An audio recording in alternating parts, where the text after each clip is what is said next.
This channel does not promote any violent, harmful, or illegal activities. All content provided by this channel is meant for an educational purpose only. SSC ভবনের সামনে আন্দোলনরত চাকরিহারাদের সাথে দেখা করতে বৃহস্পতিবার পৌঁছালো বিজেপির এক প্রতিনিধি দল, যেখানে উপস্থিত ছিলেন সাংসদ অভিজিৎ গাঙ্গুলি, প্রাক্তন সাংসদ রূপা গাঙ্গুলি ও বিজেপি নেতা তথা চলচ্চিত্র অভিনেতা রুদ্রনীল ঘোষ। এদিন আন্দোলন মঞ্চে পৌঁছে আন্দোলনকারীদের সঙ্গে বিভিন্ন বিষয়ে কথা বলেন তারা। এরপর সংবাদ মাধ্যমের মুখোমুখি হয়ে কি বললেন বিজেপির এই প্রতিনিধিরা, আসুন শুনে নেই তাদের মুখ থেকেই। আমরা যারা গিয়েছিলাম আমাদের আলাদা করে রেসপন্স করবে তা আমি মনে করি না। আমরা ওনাদের ওয়েবসাইটটা দেখবো, ওনারা পাবলিশ করলেন কি করলেন না। আগামীকালের মধ্যে যদি না হয় তারপর কি পদক্ষেপ হবে? একটু ওয়েট করুন, আমরা আজকে সন্ধ্যাবেলায় বলতে পারবো, বলে দেবো কি পদক্ষেপ হবে। এনারাও তো রাজ্যে এরা খোলা আকাশের নিচে বসে রয়েছেন, কেউ যোগাযোগও করেনি এসএসসি তরফ থেকে। না কেন যোগাযোগ করবে?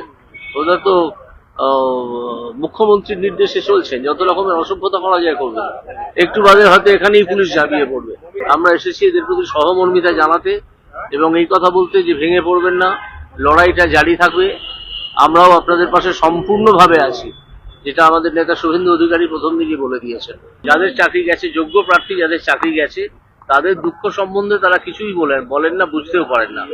এত যদি টাকা থাকে কারো, তিনি অন্যের দুঃখকে দুঃখ বলে মনেই করেন না। কুণাল ঘোষ বলছেন প্ররোচনা দিচ্ছে, যে চাকরিহারাদের কেউ প্ররোচনা দিচ্ছে, তাই তারা আইন শৃঙ্খলা। ঠিক আছে, উনি মুখপাত্র অনেক কথা বলেন, এলোমেলো উল্টোপাল্টা বলেন।